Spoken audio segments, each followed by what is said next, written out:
ആലോചനയിൽ പങ്കാളികളാണ്. ഇതാണ് പത്രപ്രവർത്തനത്തിലുള്ള എന്റെ അനുഭവ പാരമ്പര്യം എന്നുള്ള ഏക ഒരു ക്വാളിഫിക്കേഷൻ വെച്ചുകൊണ്ട് എനിക്ക് നിങ്ങളോട് പറയാനുള്ളത്.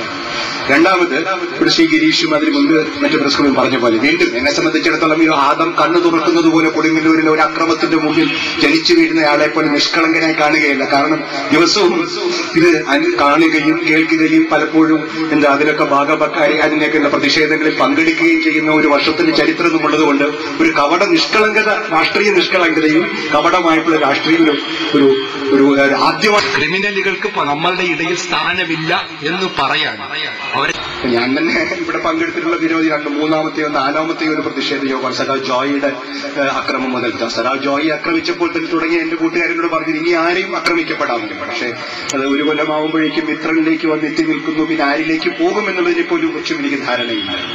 ചില പ്രദേശങ്ങളിൽ സഞ്ചരിക്കുന്നത് അപകടമാണെന്ന് എന്റെ കൂട്ടുകാരനോട് പറയുന്നു.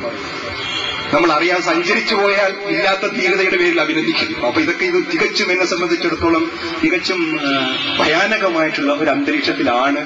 അത് നാം അധികരിച്ചു കാണുന്നുവോ ഇല്ലയോ എന്നുള്ളതിനെ കുറിച്ചുള്ള ചർച്ചകൾ ഞാൻ കേൾക്കുന്നുണ്ട്. പക്ഷേ എന്നെ സംബന്ധിച്ചിടത്തോളം അത് കണ്ടെത്തി അതിനെതിരായിട്ടുള്ള വിശാലമായിട്ടുള്ള ജനങ്ങളുടെ സമാധാന പ്രേമികളായിട്ടുള്ള മനുഷ്യരുടെ ഐക്യമുണ്ടായി.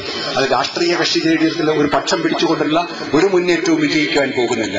അതായത് ക്രിമിനൽ സംസ്കാരം പരിത്യജിച്ചു